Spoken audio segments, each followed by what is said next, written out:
राधे राधे दोस्तों, जय श्री कृष्णा। आज हम जानेंगे कि हमारी हिंदू संस्कृति में हर पर्व का अपना अलग महत्व है और उनमें से सबसे विशेष समय होता है पितृपक्ष। ये 16 दिन हमारे पूर्वजों को समर्पित होते हैं। शास्त्रों में कहा गया है कि इस काल में पितृलोक के द्वार खुल जाते हैं और हमारे पितृ पृथ्वी पर आकर अपने वंशजों के तर्पण और श्रद्धा को स्वीकार करते हैं। इसीलिए इस समय पिंडदान, तर्पण, श्राद्ध और दान करना अत्यंत पुण्यकारी माना गया है।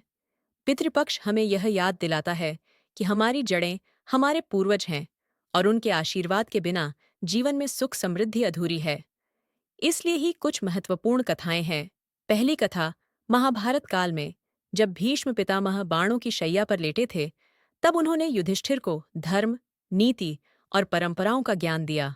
उन्होंने कहा, युधिष्ठिर, मनुष्य का यह कर्तव्य है कि वह अपने पितरों का स्मरण करे, क्योंकि पितरों की आत्मा तभी संतुष्ट होती है जब उनके वंशज श्रद्धा भाव से उन्हें तर्पण और पिंडदान अर्पित करें। पितामह ने यह भी कहा कि जब पितर प्रसन्न होते हैं तो देवता भी प्रसन्न रहते हैं और जीवन में सुख समृद्धि बनी रहती है। दूसरी कथा, रामायण में भी पितृपक्ष का महत्व स्पष्ट मिलता है। जब भगवान श्री राम लंका विजय की तैयारी कर रहे थे, तब उन्होंने तर्पण के महत्व को समझा। गंगा तट पर पहुंचकर उन्होंने विधि विधान से अपने पितृ राजा दशरथ का श्राद्ध और पिंडदान किया। कहा जाता है कि तभी उन्हें अपने पितृ का आशीर्वाद प्राप्त हुआ और लंका विजय संभव हो पाई।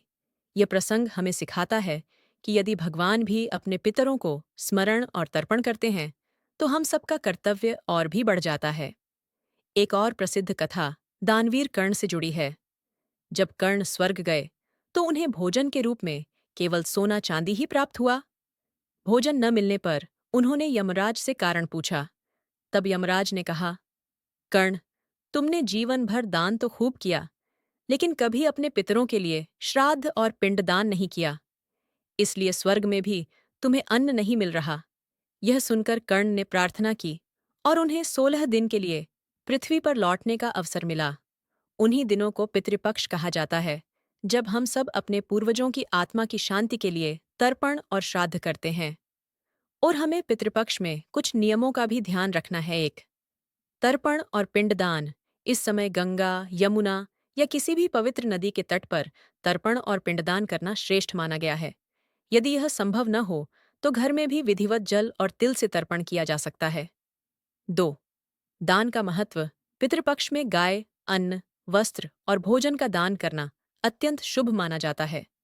कहा जाता है कि जो दान पितृपक्ष में किया जाता है, वह सीधा पितरों तक पहुंचता है।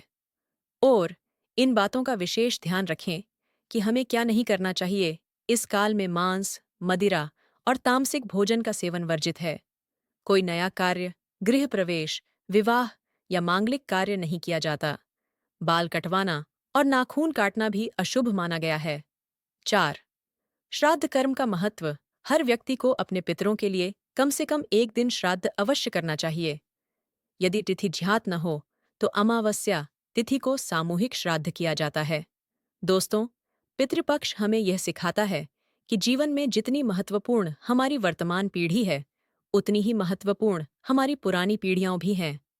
हमारे पितर ही हमारी जड़ें हैं, और जब जड़ें मजबूत होंगी, तभी हमारा वृक्ष यानी हमारा जीवन फल फूल सकेगा। तो इस पितृपक्ष, आइए हम सब मिलकर अपने पितरों का स्मरण करें, तर्पण और दान करें और उनके आशीर्वाद से अपने जीवन को सुख, समृद्धि और शांति से भरें। पितृदेवो भव। पितरों को शत शत नमन।